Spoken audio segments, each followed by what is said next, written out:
The Galactic Concordat considered itself the epitome of civilization. For millennia, they had shepherded younger species into their fold, guiding them through the careful steps of controlled technological advancement. So when their long-range sensors detected radio signals from a backwater system in the Orion Arm, they responded with their standard protocol: send the integration fleet. Admiral Vexthor stood on the bridge of the Eternal Dawn, his flagship and pride of the Concordat's diplomatic armada. His iridescent scales shifted through shades of deep blue as he studied the holographic display of the target solar system. 8 planets, one clearly inhabited, showing signs of primitive industrialization. Standard procedure indeed. Status report, he commanded, his translator converting the clicks and whistles of his native tongue into the Concordat's universal language. Integration fleet in position, Admiral, his second-in-command responded. 30 vessels holding formation behind Jupiter's orbital path. Local civilization appears to have basic orbital capabilities and primitive satellite networks, but nothing that could detect our presence. Vexthor's scales rippled with amusement. Another simple integration. The Concordat's approach had worked flawlessly for over 10,000 years. First, demonstrate overwhelming technological superiority. Then, offer the choice. Join willingly or face obsolescence. No species had ever chosen the latter. Begin Phase 1, he ordered. Deploy the demonstration units.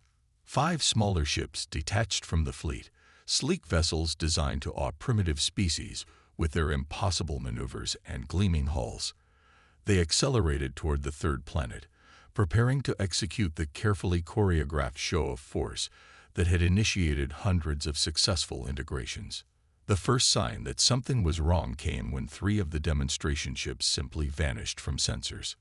Admiral, his sensor officer's scales had gone pale gray with alarm. We've lost contact with Demo Squad Alpha. Before Vexthor could process this information, the remaining 2 demonstration ships exploded in silent balls of plasma. No weapons fire had been detected. No energy signatures. Nothing to indicate what had destroyed 5 of the Concordat's most advanced vessels. Impossible, Vexthor whispered. His scales now shifted rapidly between colors, betraying his agitation. Full scan of the system. Now, the results made no sense. Where moments ago their sensors had shown a primitive civilization with basic space capabilities, now they detected thousands of artificial signatures throughout the solar system. Installations on every major moon and planet, a defense grid of mind-boggling complexity, and ships, hundreds of them, materializing from what appeared to be perfectly concealed fold space pockets. Sir, his communications officer's voice cracked with fear. We're receiving a transmission. Text only, using our own encryption protocols. The message appeared on Vexthor's personal display. Concordat vessels. You have entered restricted space without authorization. Your demonstration of hostile intent has been noted. You have 30 seconds to surrender or be destroyed. This is your only warning. Vexthor's scales went completely white. The Concordat had never encountered a species that had managed to hide its true technological level. The implications were staggering. This was no primitive civilization awaiting guidance. This was something else entirely. Launch all fighters. Battle formations. Show these primitives the true might of the Concordat, he commanded, falling back on his training. The integration fleet was still one of the most powerful armadas in known space. Surely they could handle whatever defenses this single system could muster. That was his final mistake. The human response came not in the form of energy weapons or conventional missiles, but in waves of microscopic machines that simply appeared inside the Concordat ships. Vexthor watched in horror as his mighty fleet began to dissolve from within, the nanites systematically disassembling every vessel at the molecular level. Emergency temporal fold. He screamed, but it was too late. The Eternal Dawn's engines were already gone, converted into their base atomic components by the relentless swarm of machines. As his flagship died around him, Vexthor finally understood. The Concordat hadn't discovered a new civilization to integrate. They had awakened something that had been watching, waiting, and preparing. Humanity hadn't needed to announce its presence to the galaxy because it had chosen not to. And now, in their arrogance, the Concordat had given them a reason to emerge. His last thought, before the Nanites reached the bridge, was a prayer that someone would survive to warn the others. But deep down, he knew. The Concordat's age of guiding younger species was over. A new power had revealed itself, and the galaxy would never be the same. Fleet Admiral Sarah Chen stood in the Solar Defense Command Center buried deep within Olympus Mons, watching the holographic representation of the Concordat fleet's dissolution. The nanite swarms had performed exactly as designed, reducing 30 advanced alien warships to their constituent atoms in under 5 minutes. "Status of containment field?" she asked, her voice steady despite the gravity of what they had just done. This was humanity's first official contact with an alien civilization, and it had ended in the complete destruction of their fleet. "Quantum bubble is stable, Admiral," Dr. Marcus Rodriguez reported from his station. "All debris and exotic particles are contained within the engagement zone. No risk of contamination to the outer system." The command center hummed with quiet efficiency. This was not the panicked response of a civilization facing its first alien threat. This was the calculated execution of plans centuries in the making. "Begin collection protocol," Chen ordered. "I want every scrap of their technology analyzed. Special attention to their fold space drives and communication systems." Humanity had detected the Concordat's observation platforms decades ago, watching them watch Earth. The decision had been unanimous among the Solar Council. Let them see what we wanted them to see. A carefully crafted image of a developing civilization, while beneath the surface, humanity had achieved technological advances that would have stunned their would-be conquerors. "Message from Titan Deep Think." "Admiral," Lieutenant Commander Jackson announced. "I Consensus has completed analysis of the Concordat's communication protocols. They've identified the location of their primary relay network and their capital system." Chen nodded, unsurprised. The quantum computers hidden throughout the solar system had been processing the aliens' transmissions since the moment they entered the system. "And the psychological profile." Dr. Emma Patel, the head of TENUP Psychology, stepped forward. "The Concordat fits the pattern we expected from their observation methods. Highly hierarchical, technologically stagnant due to their belief in controlled advancement. They view themselves as benevolent shepherds, but their integration is essentially forced cultural assimilation backed by military threat." "They'll retaliate," Chen stated. It wasn't a question. "Yes," Patel confirmed. "Their entire social structure is built on the assumption of technological supremacy. This defeat won't just anger them, it will terrify them. They'll have to respond or risk their entire coalition fracturing." Chen allowed herself a small smile. "Good. That's exactly what we wanted." She turned to face the massive strategic display showing the known galaxy. "Activate the Sentinel network. All ships to Phase 2 positions. And send word to the Solar Council. Operation Looking Glass is now in effect." Throughout the solar system, humanity's true military might began to stir. Vast shipyards hidden in dimensional pockets around Saturn revealed themselves. The ice fields of the Kuiper Belt shifted as stealth facilities awakened. From Mercury to the Oort cloud, weapons platforms and defense systems that had lain dormant for generations powered up. "What about the captured Concordat crew?" Jackson asked. "Transfer them to Luna Medical," Chen ordered. "Full diplomatic protocol. They're not our enemies. They're our proof." She paused, considering. "And they'll be our witnesses."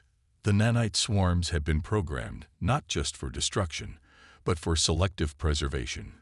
Key personnel from each ship had been placed in stasis before their vessels were disassembled. They would survive to see just how completely they had underestimated humanity. "Signal from Neptune Defense Ring," Rodriguez reported. "Long-range sensors are detecting multiple fold space signatures. Large fleet formations gathering at the edge of Concordat space." "Right on schedule," Chen noted. "They're mobilizing faster than expected." "Good. Launch the observer probes. I want real-time intelligence on every major Concordat world before they finish their fleet assembly. The calm efficiency of the command center belied the historic nature of these moments. Humanity was about to step onto the galactic stage, not as another species to be integrated, but as a force that would fundamentally reshape the existing order. "Admiral," Patel spoke up, "are we certain about this course of action? The Concordat's response will likely lead to significant casualties on both sides." Chen's expression remained resolute. "The Concordat needs to learn that their way isn't the only way. Sometimes the best teacher is defeat." She turned back to the tactical display. "Besides, we've spent centuries preparing not just to defend ourselves, but to reshape the galaxy into something better. The Concordat's arrival isn't a crisis, it's an opportunity." As if in response to her words, new alerts began flashing across the command screens. The Concordat was mobilizing even more forces, calling in fleets from across their territory. They were preparing for war. They just didn't realize yet that the war had already begun. The Concordat's War Council gathered in their grand citadel on Prima Centauri, their capital world. High Marshal Zexvale, Supreme Commander of the combined fleets, faced the assembled leadership with scales shifting between deep crimson and black, colors of rage and fear. 5,000 ships, he announced, his translator struggling to convey the emotion in his voice. The largest fleet ever assembled in Concordat history. We will crush these upstarts and remind the galaxy why we have ruled for 10,000 years. None of the gathered leaders noticed the microscopic mote of darkness floating near the chamber ceiling, one of thousands of quantum-cloaked human observation devices that had infiltrated every major Concordat installation within hours of the first contact. Back in Solar Command, Admiral Chen watched the proceedings with interest. "They're still thinking in terms of conventional fleet warfare," she noted to her staff. "Begin Phase 3. The human response to the Concordat's massive fleet buildup wasn't to match it ship for ship. Instead, precise surgical strikes began across Concordat space, but not against military targets. Quantum teleporters activated simultaneously on hundreds of worlds, deploying special operations teams with a very specific mission." "Sir," a junior officer burst into the Concordat War Council chamber, "we're receiving reports. Our education centers. They're being freed." The assembled leaders stared in confusion until understanding dawned. The education centers were where the Concordat kept representatives of integrated species, ensuring proper cultural alignment before allowing them to return to their homeworlds. The humans had just released them all. On thousands of worlds, members of hundreds of species were suddenly free, armed with evidence of Concordat manipulation and suppression of their natural development. And with them came human diplomatic teams, offering something the Concordat never had: genuine alliance without submission. "Reports coming in," Lieutenant Commander Jackson announced in Solar Command. 37 member species have already declared independence from the Concordat. Their defense fleets are standing down or turning on Concordat forces. Chen nodded. "Launch the next phase. Let's show them what happens when you try to cage advancement." Across Concordat space, seemingly primitive human trade vessels that had been quietly visiting various worlds over the past decades suddenly activated hidden systems. Quantum communication arrays powered up, giving oppressed populations access to unfiltered information for the first time in generations. The carefully maintained facade of Concordat benevolence began to crumble. The massive Concordat war fleet, assembled to crush humanity, found itself suddenly needed everywhere at once as member worlds erupted in rebellion. Centuries of resentment boiled over as species after species rejected their shepherds. "Concordat fleet is dividing," Rodriguez reported. "They're trying to maintain control of their core systems while responding to the uprisings." "Now," Chen ordered. Human warships finally emerged from their dimensional pockets, but not to engage the Concordat fleet directly. Instead, they appeared above population centers on key worlds, broadcasting a simple message: "We are humanity. We come not to conquer or control, but to free. The age of the Concordat's forced guidance is over. All species have the right to determine their own path of advancement. Choose freely. In the War Council chamber, now in chaos as reports flooded in, High Marshal Zexval watched his mighty empire crumbling not through military defeat, but through the exposure of its fundamental lies. How? He demanded of no one in particular. How did they do this? The answer came from an unexpected source, one of his own advisors. They did what we never considered possible, the advisor said quietly. They advanced technologically without revealing their progress. They studied us while we thought we were studying them. And most importantly, they offered freedom instead of submission. The quantum sensors in Solar Command picked up every word. Admiral Chen allowed herself a small smile. "Send the final message," she ordered. Throughout Concordat space, the human broadcasts continued. To all former Concordat member species, we invite you to join the new Galactic Cooperative, not as subjects, but as equals. Not for integration, but for mutual advancement. The choice, as it always should have been, is yours. The response would reshape the galaxy forever. The Galactic Cooperative's first official meeting looked nothing like the Concordat's rigid hierarchical assemblies. Representatives of over 200 formerly subjugated species gathered in a vast virtual space, their consciousnesses linked through human quantum networks that transcended physical distance. Ambassador Elena Reyes, humanity's chosen representative, stood as an avatar among equals. The transition period has been challenging, she acknowledged, but the numbers speak for themselves. Scientific advancement across former Concordat space has increased by 4,000% in just 3 months. Meanwhile, in real space, the last vestiges of Concordat military resistance were crumbling. Their once mighty fleet, now reduced to less than 1,000 ships, had retreated to their core systems. But even there, they found no safety. High Marshal Zexval, watching from his command bunker on Prima Centauri, received the reports with increasingly pale scales. Another research facility gone dark. How? His aide, scales gray with exhaustion, explained. The humans, they're not just defeating us. They're systematically dismantling every institution we built to control technological development. And they're doing it without firing a shot. Human stealth ships, utilizing technology so advanced it might as well have been magic to the Concordat, had penetrated every defense. But instead of weapons, they deployed knowledge. Every restricted database, every suppressed innovation, every hidden truth, all laid bare for the species the Concordat had claimed to guide. In Solar Command, Admiral Chen monitored the final phases of Operation Looking Glass. Status of the Liberation Archive. 98% distributed. Dr. Rodriguez confirmed. Every former Concordat world now has access to their complete technological and cultural heritage, everything that was suppressed during their integration. The true genius of humanity's response had become clear. They hadn't just defeated the Concordat militarily, they had rendered their entire philosophy obsolete. Species that had been kept deliberately dependent were now racing to reclaim their autonomous development. Signal from the Kythera, Lieutenant Commander Jackson reported.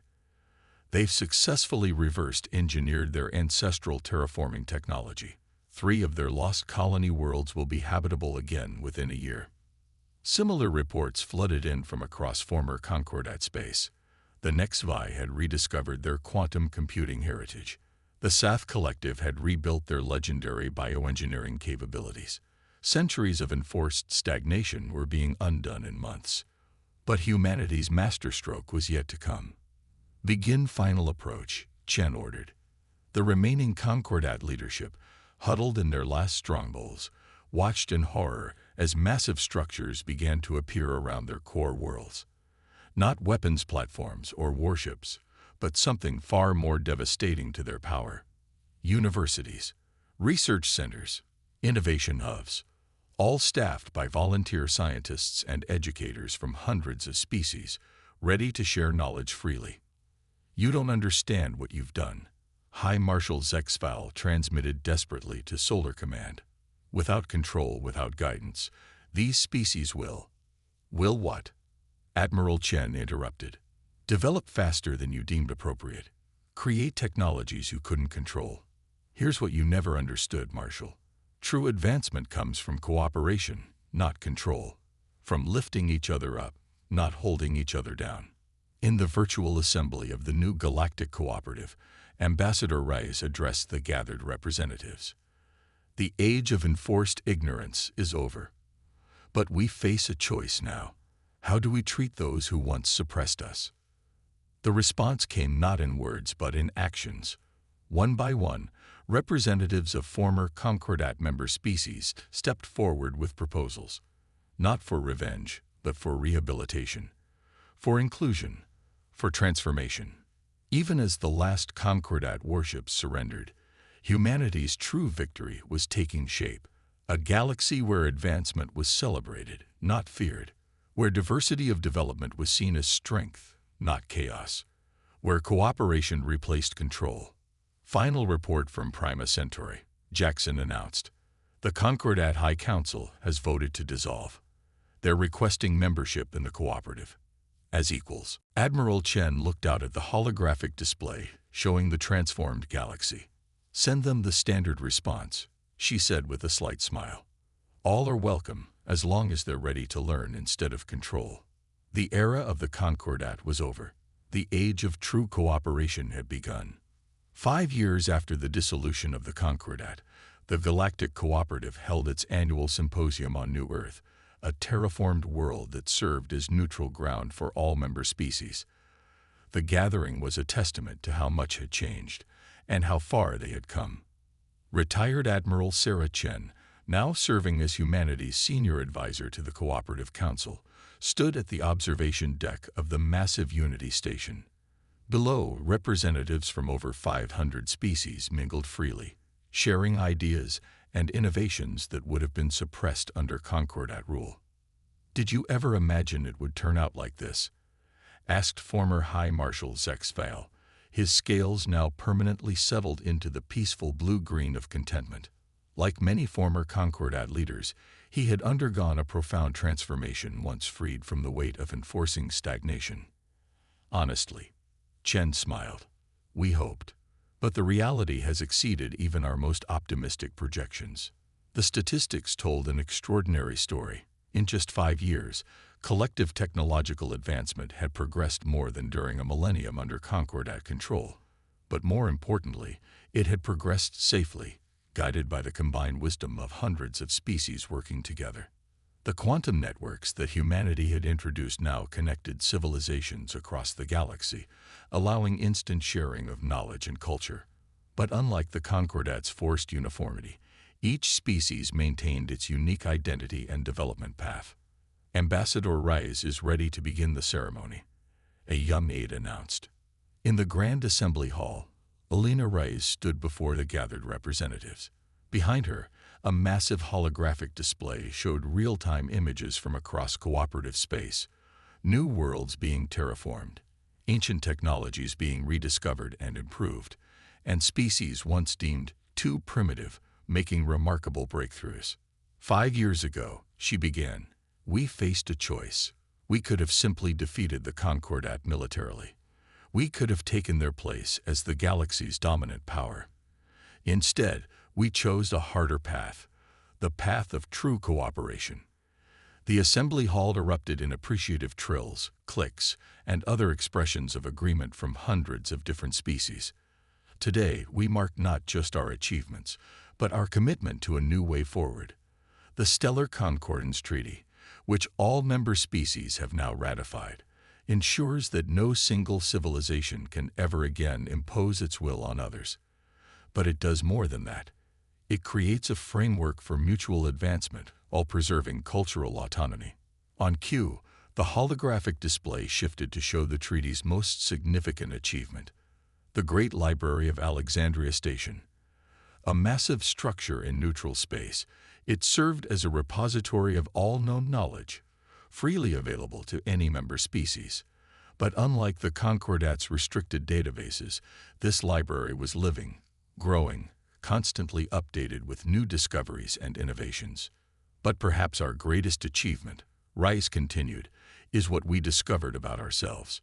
When the Concordat fell, many feared chaos would follow. Instead, we found that freedom breeds responsibility. That trust encourages trustworthiness. That true advancement comes not from control, but from cooperation. In Solar Command, now a historical monument, a new generation of officers trained alongside representatives from other species.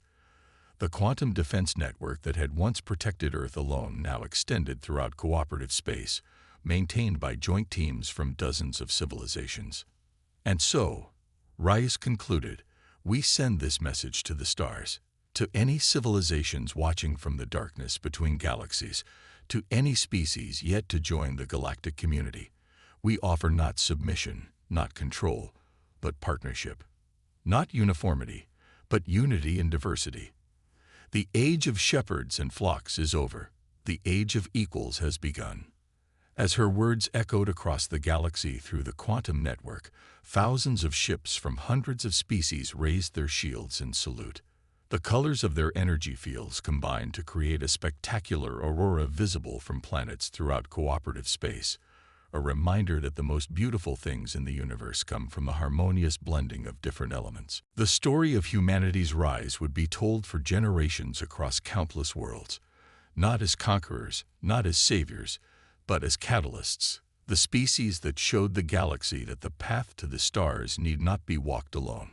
And in the vast darkness between the stars, other civilizations watched and wondered, no longer afraid of discovery, but eager for the day they too would join the great dance of cooperative advancement that humanity had begun.